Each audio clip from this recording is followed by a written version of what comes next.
I really do feel that communication nowadays is getting lost. It's getting transformed into something completely, totally different. The digital way makes things feel like it's the only way. Now, I'm not against people using WhatsApp and text messages, because I use text messages, but I'm a person, firsthand, I like to communicate on the phone when I'm speaking to friends or who I need to speak to. But nowadays, it feels like a phone isn't cool. It's all about speaking on WhatsApp because that's the best way, it's the only way to communicate. Yeah, I understand you can share photos. Yeah, I understand it's easy, it's simple, it's quick. I'm not saying that isn't a good thing. But when it gets to the point where you don't see the person anymore and you just get constant broadcasts, update through their life on the WhatsApp, that's when it can get worrying because it's almost like the social life has become digital rather than meeting up. If you guys go to a bar or you go to a certain venue, that's the good way to do things. But when it gets to the friendship where people are saying, well, I can't fit in with you anymore because you don't use WhatsApp, I'm gonna cancel you out of the picture. That's when I start to question what the hell is going on. It's gone from people communicating on the phones and obviously meeting up in person and talking to, hey, this is the easy way now, let's do it this way, constantly. And as I mentioned, it is good to talk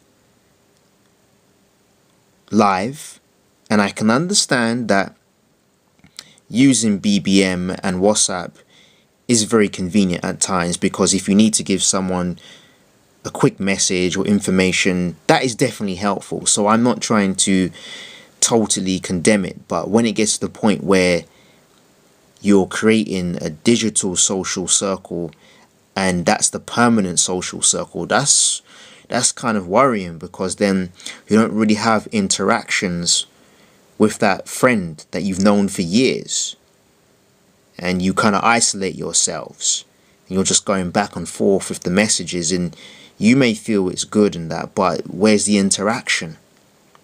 And it also kind of feels that you don't kind of value the live interaction, and it's very important that us as human beings, we have that rather than it be sitting on a computer all the time and typing or doing the whole digital thing all the time.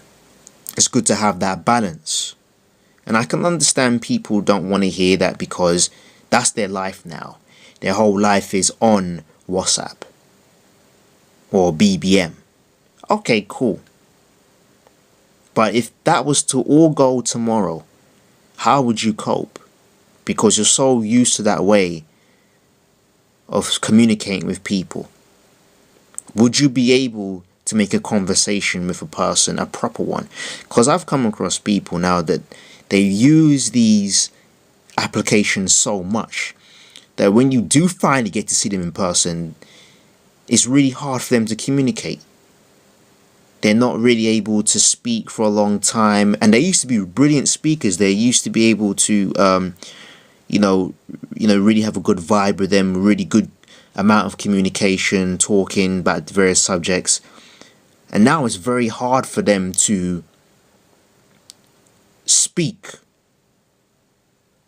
Or if it is, talking, it's very watered down. And that's what our society is becoming a lot of. It's very, very watered down. And that's why I like events like gigs and open mics, because there's the interaction there. It's not the same as when it's on the computer. I mean, obviously if someone's in Brazil or someone's in France, it's good that they can see the gig on that artist channel or on YouTube or whatever. But obviously going to that gig, having that interaction is definitely important. So that's why I do believe that with the communication that we have right now, yeah, we're blessed, but let's not let the technology fool us.